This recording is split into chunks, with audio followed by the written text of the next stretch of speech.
প্রিয় দর্শক, কেমন আছেন? আশা করছি ভালো আছেন। একটা গুরুত্বপূর্ণ বিষয় আপনাদের সাথে শেয়ার করতে চাই, তবে তার আগে বলে নেই, বাংলাদেশে একটা গুমট পরিস্থিতি বিরাজ করছে। কেই রাষ্ট্রপতি হচ্ছেন, কেই প্রধান উপদেষ্টা থাকছেন। বাংলাদেশে আসলে কি হচ্ছে, উপদেষ্টারা কোথায় আছেন, উপদেষ্টা মাহফুজ আলম এখন কোথায়, যিনি মাস্টার মাইন্ড, তিনি কি ভাবছেন, কি ষড়যন্ত্র চলছে, রাষ্ট্রপতিকে কি উচ্ছেদ করা হবে, নানাবিধ জল্পনা কল্পনা। তার মধ্যে একটা গুরুত্বপূর্ণ বিষয় যেটি আপনাদের সাথে শেয়ার করতে চাই, একটু চিন্তা করে দেখবেন যে মার্কিন যুক্তরাষ্ট্রের পররাষ্ট্রমন্ত্রী আমাদের প্রধান উপদেষ্টাকে ফোন করেছেন, বা প্রধান উপদেষ্টা মার্কিন পররাষ্ট্রমন্ত্রীকে ফোন করেছেন। কে কাকে ফোন করেছেন সেটা কিন্তু আমরা জানি না। মার্কো রুবিওর সাথে আমাদের প্রধান উপদেষ্টার কথা হয়েছে, এটা আমরা পত্রপত্রিকায় দেখেছি। কি কথা হয়েছে সেটা কিন্তু আমরা জানি না। মার্কো রুবিওর সাথে প্রধান উপদেষ্টার কথোপকথন, এই বিষয়টি নিয়ে কিন্তু খুব একটা আলোচনা হয়নি। মানে এটাকে তো ফলাও করে ঢালাও ভাবে প্রচার করা উচিত ছিল যে বিশাল ব্যাপার ঘটে গেল। ডোনাল্ড ট্রাম্প প্রশাসনের সেকেন্ড পাওয়ারফুল ম্যান, পররাষ্ট্রমন্ত্রী সারা বিশ্বের জন্য, যিনি খুব ক্ষমতাশালী, তিনার সাথে আমাদের প্রধান উপদেষ্টার কথা হয়েছে। এটা তো একটা উৎসবে পরিণত হওয়ার কথা, কিন্তু সেটা হয়নি। আমাদের শফিক সাহেব, প্রেস সচিব শফিক সাহেবের মুখেও এটা নিয়ে কোনো একটা কথা শুনি নেই যে আসলে কি কথা বলা হয়েছে, কি কথা হয়েছে তাদের দুইজনের মধ্যে। এটা কিন্তু উদ্বেগ, উৎকণ্ঠার। সরকারি দল ভাবছে কিন্তু বলেনি, খুব একটা ঘটা করে কিছুই হয়নি। আপনারা খেয়াল করে দেখবেন, এটা নিয়ে তো উৎসব করার কথা ছিল। মার্কো রুবিও ডোনাল্ড ট্রাম্প প্রশাসনের পররাষ্ট্রমন্ত্রী, তিনি প্রধান উপদেষ্টার সাথে কথা বলেছেন, কিন্তু শফিক সাহেব চুপ ছিলেন। পত্রপত্রিকাও সেভাবে ঢালাও করে কোনো কথা বলা হয়নি। আসলে কি কথা হয়েছে এটা আমরা কিছুদিনের মধ্যে জানতে পারবো। এটা হলো এক। দ্বিতীয় কথা হচ্ছে, ফ্রান্স থেকে আমাদের যে ওহী নাজিল হয়েছে, সেখানে বলা হয়েছে যে রাষ্ট্রপতি হতে যাচ্ছেন বেগম খালেদা জিয়া, প্রধান উপদেষ্টা হচ্ছেন তারেক জিয়া। নানাবিধ কথা হয়েছে। এখন আসলে কি হচ্ছে? আবার বলা হচ্ছে যে না, বেগম খালেদা জিয়া না, তার মানে ফ্রান্সের তার মতামত হলো কিভাবে আমাদের সম্পাদক মাহমুদুর রহমানকে প্রেসিডেন্ট বানানো যায়, এবং প্রেসিডেন্ট বানালে পরে বাংলাদেশ একটা মহাজঙ্গি রাষ্ট্রে পরিণত হবে। পশ্চিমা দেশগুলো তাই চায়। আর ইউনূস সাহেবের যে কথাটা বলা হচ্ছে, যে ইউনূস সাহেব নিজেই নাকি তাকে মার্কিন যুক্তরাষ্ট্র মোটিভেট করেছে বাংলাদেশকে এই অবস্থানে নিয়ে যাওয়ার জন্য। ইউনূস সাহেবও বাংলাদেশকে একটা জঙ্গি স্থান হিসেবে পরিণত করেছে, এবং তার চেয়েও বেশি ধারণা করা হয়, তার চেয়েও বেশি জঙ্গি স্থান হিসেবে বাংলাদেশকে বিশ্ববাসীর কাছে পরিচিত করতে পারবেন আমাদের সম্পাদক মাহমুদুর রহমান। এবার বলি ভিন্ন কথা, সেটা হচ্ছে আমাদের উপদেষ্টা মাহফুজ আলম, যিনি তথ্য উপদেষ্টা, তাকে কিন্তু বেশ কয়েকদিন দেখা যাচ্ছে না, তার কোনো কথা শোনা যাচ্ছে না। সেই যে বোতল কাণ্ডের পরে মাহফুজ আলম সাহেবের কোনো খোঁজ নেই, কোনো কথা নেই, কোনো বক্তব্য নেই। অনেকে বলছেন যে তারা এই জুলাই আগস্টে আবার নতুন করে অন্য কোনো ষড়যন্ত্র করছেন। তারা কি বঙ্গভবনে অ্যাটাক করতে চাচ্ছেন রাষ্ট্রপতিকে ক্ষমতাচ্যুত করবার জন্য?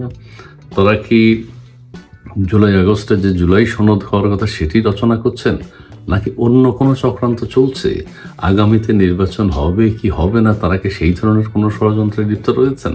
আমাদের হাসনাত আবদুল্লাহ, সারজি সাল্লাম, হান্নান মাসুদ, এদেরও কিন্তু ওইভাবে, আমাদের নুসরাত, তাসনিম জারাত, তাদেরকেও কিন্তু আমরা দেখতে পাচ্ছি না। তারা কোথায়, তারা কি করছে, কি ষড়যন্ত্র করছে, এটাও কিন্তু প্রকাশিত হবে খুব তাড়াতাড়ি। আরেকটা জিনিস যেটা হচ্ছে যে আমাদের ইসলামী দলগুলো, বিশেষ করে হেফাজত, বাংলাদেশ ইসলামী আন্দোলন, আরো কি কি আছে অনেকগুলো, জামাতে ইসলামী, প্রত্যেকে চায় বাংলাদেশকে জঙ্গি রাষ্ট্র বানাতে। জঙ্গি রাষ্ট্র বলতে তাদের দৃষ্টিতে না, অন্য সাধারণ মানুষের দৃষ্টিতে জঙ্গি রাষ্ট্র। এখন যেমন হয়ে গেছে, আপনারা দৃষ্টান্ত দেখতে পাচ্ছেন, মারামারি, কাটাকাটি, দেশের পক্ষের সমস্ত কিছুকে উচ্ছেদ করে স্বাধীনতা, মুক্তিযুদ্ধ সবকিছুকে ভুলুণ্ঠিত করা হয়েছে। এখন বলা হচ্ছে আমাদের ওই যে হেফাজতের ইসলামী আন্দোলনের যে ফয়জুল করিম সাহেব, তিনি তো প্রকাশ্যে বলে দিয়েছেন যে আমরা বাংলাদেশকে ইরান এবং আফগানিস্তানের মতো বানাতে চাই। তো ইরান এবং আফগানিস্তানের মতো যদি বাংলাদেশ হয়, তাহলে পশ্চিমা দেশগুলো এই দেশকে আস্ত রাখবে না। আপনারা দেখেন, বা আমরা দেখেছি, ইরাক, ইরান, ফিলিস্তিন, তারপরে আমাদের আফগানিস্তান, সিরিয়া, সমস্ত কিছু ধ্বংস হয়ে গেছে। আমাদের লিবিয়া ধ্বংস হয়ে গেছে, আরো অন্যান্য দেশও ধ্বংস হবে। সেই অবস্থানে যাতে বাংলাদেশ যায়, তাহলে পশ্চিমা দেশগুলো বাংলাদেশে ঘাঁটি তৈরি করতে খুব সুবিধা হবে, বাংলাদেশের উপর আক্রমণ চালাতে সুবিধা হবে। এটি হচ্ছে বাংলাদেশের জন্য আশঙ্কার বিষয় এই সিজনটা, এই রিজিমটা যে চলছে।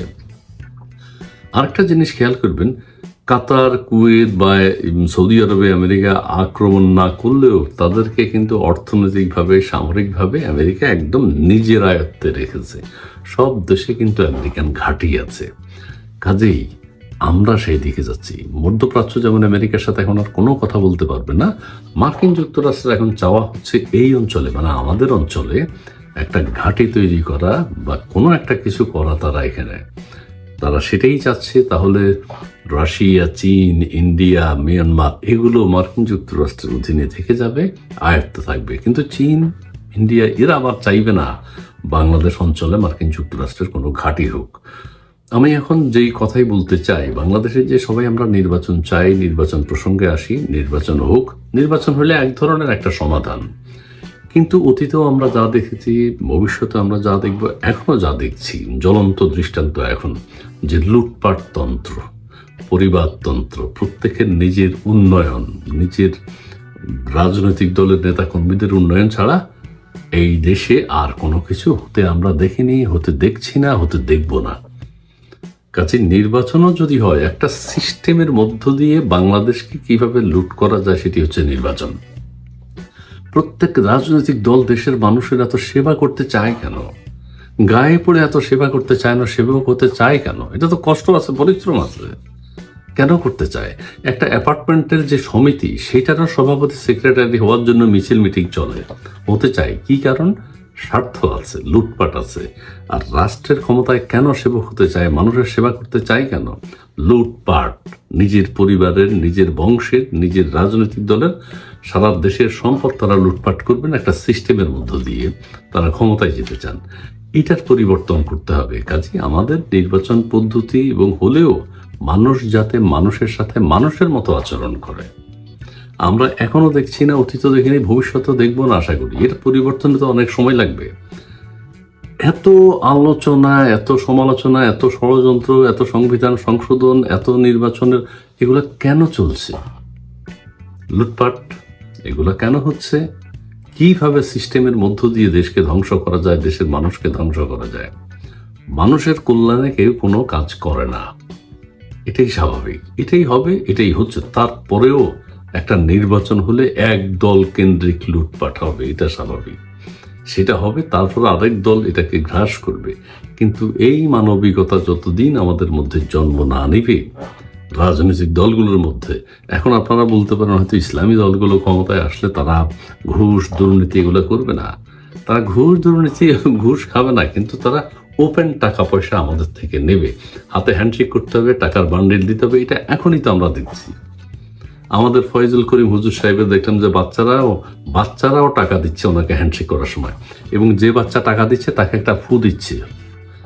ভিডিওটা নিশ্চয়ই আপনারা অনেকে দেখেছেন। সো ওই ইসলামী দলগুলো যখন ক্ষমতা আসবে, জামাতে ইসলাম বেহেশতে সার্টিফিকেট দেবে, অন্যান্য নানান কথা প্রচলিত আছে, তারাও যখন ক্ষমতায় আসবে তারা লুটপাট করবে অন্যভাবে। সুদবিহীন লুটপাট, ক্যাশ লুটপাট, সেগুলো চলবে। তবে যাই হোক, যত কিছুই হোক, বাংলাদেশের মানুষ উদ্বেগ, উৎকণ্ঠার মধ্যে আছে। এক ধরনের গুমট পরিস্থিতি চলছে। এই অবস্থা চলতে পারে না। পড়াশোনায় চাকরিজীবী, কর্মজীবী যারা আছেন তারা সেইখানে মনোযোগ দিবেন, মনোযোগ দিতে পারছেন না। দেশ নিয়ে ভাবছেন, দেশে কি হচ্ছে, কি হবে, কি হওয়া উচিত, কোনো সমাধান আমরা দেখতে পাচ্ছি না।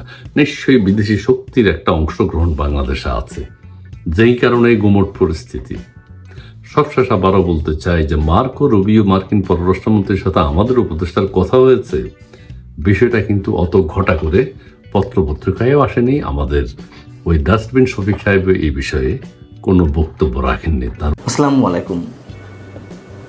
শহরে, গ্রামের সব জায়গার মানুষ যে ভয়ঙ্কর একটা আতঙ্কের মধ্যে রয়েছে, তাতে খোদ সরকারের সংস্থা বিবিএস এর জরিপেই উঠে এসেছে। সন্ধ্যার পরে মানুষের একটি বড় অংশ ঘরের মধ্যেও নিরাপত্তা বোধ করেন না, অথচ এইগুলোকে সরকারের দায়িত্বশীল ব্যক্তিরাই সমর্থন করে আসছেন, যেগুলো মব নয়, প্রেশার গ্রুপ। প্রধান উপদেষ্টা প্রেস সচিব কদিন আগেই তো এই মন্তব্য করলেন প্রকাশ্যে। তারই ধারাবাহিকতায় এখন ডক্টর মোহাম্মদ ইউনূসের ভাষাতে, যিনি মাস্টার মাইন্ড 24 আন্দোলনের সেই তথ্য সম্প্রচার উপদেষ্টা মাহফুজ আলম কিছুক্ষণ আগেই ফেসবুকে একটি পোস্ট দিয়েছেন মবকে জাস্টিফাই করার জন্য। সরাসরি সরকারের সমর্থনেই তাহলে মব চলছে, কথা আমরা নির্দ্বিধায় বলতে পারি। মাহফুজ আলম তার ফেসবুক পোস্টে বলছেন, জুলাইয়ের বিপ্লবী ছাত্র জনতা মব নয়, মব ভায়োলেন্স প্রতিরোধের দরকার ফ্যাসিবাদী ব্যবস্থার বিলোপ, আইনের শাসন কার্যকর ও জবাবদিহিমূলক গণতন্ত্র। বেশ ভালো কথা। 24 আন্দোলন তো এভাবেই হয়েছিল, সাধারণ মানুষ তো এগুলোই চেয়েছিল। শেখ হাসিনার বিরুদ্ধে দীর্ঘদিনের পুঞ্জীভূত ক্ষোভের যে বিস্ফোরণ ঘটেছিল, বা তাদের আবেগকে পুঁজি করে পেছন থেকে যারা প্লট নির্মাণ করেছিল, এভাবেই তো গণবিস্ফোরণ বা গণ অভ্যুত্থানের সৃষ্টি করেছিল। তারা তো আইনের শাসনটাই দেখতে চেয়েছিল। কিন্তু এইগুলো কি আইনের শাসন? যা কিছু চলছে, এনসিপি বা জাতীয় নাগরিক পার্টি বা বৈষম্যবিরোধী ছাত্র আন্দোলনের নেতারা যা কিছু করছে, সেগুলো আইনের শাসন? নাকি আইনকে চরমভাবে বৃদ্ধাঙ্গুলি দেখিয়ে মানুষকে একটা আতঙ্কের মধ্যে রেখে তারা যা ইচ্ছে তাই করতে চাইছে? এবং সেটিকেই সমর্থন করছেন মাহফুজ আলম। তিনি বলছেন, কত অদ্ভুতভাবে এগুলোকে জাস্টিফাই করার চেষ্টা, যে মব এই দেশে প্রথম সৃষ্টি হয়েছিল বিহারি জনগোষ্ঠীর উপরে, তারপরে মব হয়েছে ছাত্র, তরুণ, মুক্তিযোদ্ধা এবং মুজিববাদ বিরোধীদের উপরে। বাংলাদেশের প্রতিষ্ঠিত রাজনৈতিক দলগুলোর সরাসরি ইন্ধনে গত 53 বছর মব হয়েছে ধর্মীয় সংখ্যালঘুদের উপরে। মবের ডেফিনেশন স্ট্রেচ করলে তথাকথিত জনতার আদালত, জনতার মঞ্চ, 96, 28 অক্টোবরও। আচ্ছা, শাহবাগ সবই mob justice, mob violence.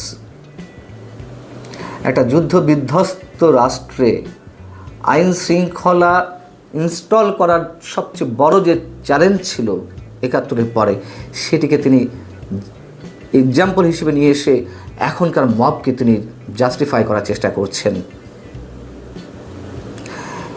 Mahfuz Alam বলছেন, উদ্বেগের বিষয় হলো জুলাই বিপ্লবকে এখন মুজিববাদী বাম ও লীগের কালচারাল গুন্ডারা জুলাই পরবর্তী আইন শৃঙ্খলা পরিস্থিতির অবনতির সঙ্গে মিলিয়ে এমনভাবে পোর্ট্রেট করছে যেন জুলাই বিপ্লব শেখ মুজিবের নাতি জয়ের কথা মতো মবক্রেসি ছিল। মবক্রেসি হলে জুলাইয়ের বিপ্লবী ছাত্র জনতা, পুলিশ, আনসারবিহীন দেশকে 1-1.5 মাস নিরাপদ রাখত না। কোথায় নিরাপদ মানুষ? এবং শুধু সজীব ওয়াজেদ জয় কেন? মানুষ কথা বলছে না, এগুলো মব কিনা মানুষ প্রশ্ন তুলছে না। প্রশ্ন তোলা কি? মানুষ তো সরাসরি বলছে। তাহলে অবিচার কোনটা? আইনহীন দেশ বা ব্যর্থ রাষ্ট্রের এক্সাম্পল কোনটা? যেখানে সেখানে গণপিটুনি দেওয়া হবে, যেখানে সেখানে রক্তাক্ত করা হবে, আদালত থেকে শুরু করে সচিবালয় পর্যন্ত কোনো জায়গা মাপ পাওয়া যাবে না, শিক্ষাঙ্গনেও কেউ মাপ পাবে না। এইগুলো আইনের শাসন? এইভাবে আইনের শাসন প্রতিষ্ঠা করা যায়?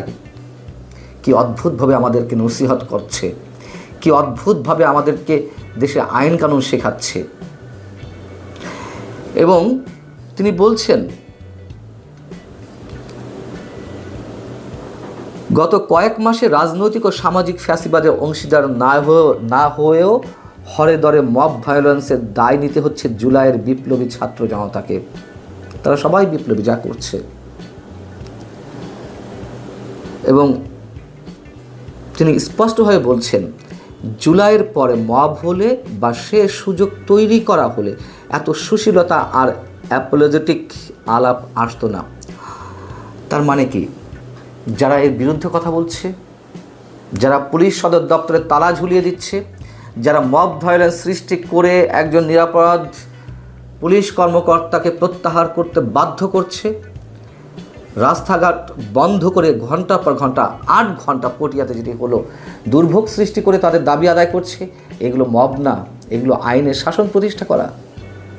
এবং যারা এর বিরুদ্ধে কথা বলছেন, তিনি কি বলছেন, যদি মব হতো তাহলে এত কথা বলা লাগতো না, কথা বলা হতো না। অর্থাৎ আমরা যারা কথা বলছি, তিনি স্ট্রেট হুমকি দিচ্ছেন, ভবিষ্যতে হয়তো আমাদের উপরে মব হলে হতেও পারে। মানুষ তো ভয়ে কথাও বলছে না, এটা তো সত্য কথা। মবের ভয়ে গণমাধ্যমগুলোর অবস্থা এতটা করুণ কেন? এতটা অসহায় কেন গণমাধ্যমগুলোর অবস্থা? কথা তো বলতে পারছে না। ডেইলি স্টার, প্রথম আলো, কালবেলার সামনে মব ভায়োলেন্স সৃষ্টি করা হয়নি, মানে প্রয়োজনে আরও এরকম করা হবে, মানুষের দাঁড়ে দাঁড়ে করা হবে, ঘরে ঘরে করা হবে, এটাই তো বলতে চাইছেন তিনি। বলুন, আমাদের আর কি করার? আমাদের তার কথা বলা ছাড়ার উপায় নেই। প্রয়োজন এই কথাটুকুও বন্ধ করে দেওয়া হবে, এটুকুও বুঝতে পারছি। মাহফুজ আলম বলছেন, জুলাই বিপ্লবে দেশকে আধিপত্যবাদ ও ফ্যাসিবাদ থেকে মুক্ত করা মুক্তিকামী ছাত্র জনতাকে মব বলে জুলাইকে বিষোদ্গার করা বন্ধ করুন। স্ট্রেট বলছেন, মানে আমাদেরকে বন্ধ করতে হবে, যে কথা বলছিলাম। এবং খড়গ তো নানানভাবে নেমে আসছে, নানান ধরনের হুমকি তো পাচ্ছি। মাহফুজ আলম বলছেন,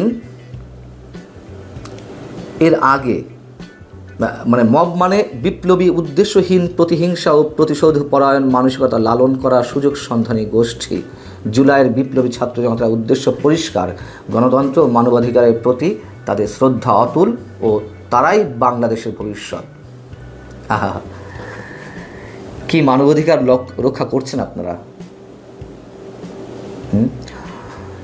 মানে কারোর বিরুদ্ধে অভিযোগ থাকলেই তাকে চ্যাংধুলাই করে উঠে নেওয়া হচ্ছে, রক্তাক্ত করা হচ্ছে। অভিযোগ না থাকলেও আওয়ামী লীগ, ছাত্রলীগ, যুবলীগ করার কারণে শুধুমাত্র সমর্থন রয়েছে, তাদের উপর হুমকি আসছে, খড়গ নেমে আসছে, মবের শিকার হচ্ছে। এটাই মানবাধিকার? এর আগেও মাহফুজ আলম স্পষ্টত হুমকি দিয়েছেন গণমাধ্যমকে। তিনি একথা বলেছিলেন যে কোনো গণমাধ্যম গণ অভ্যুত্থান বলে না, জুলাই আন্দোলন বলে। ফ্যাসিবাদকে ফ্যাসিবাদ বলে না, আওয়ামী লীগকে ফ্যাসিবাদ বলে না। মানে গণমাধ্যমে কী বলতে হবে, কী লিখতে হবে তিনি নির্দেশনা দিয়ে দিচ্ছেন প্রকারান্তরে। এবং ওই অনুষ্ঠানে তিনি বলছিলেন, এর দায়িত্ব যদি জুলাই পরিবারে বা শহীদ পরিবারের সদস্যরা নেয় তো কী করার থাকবে।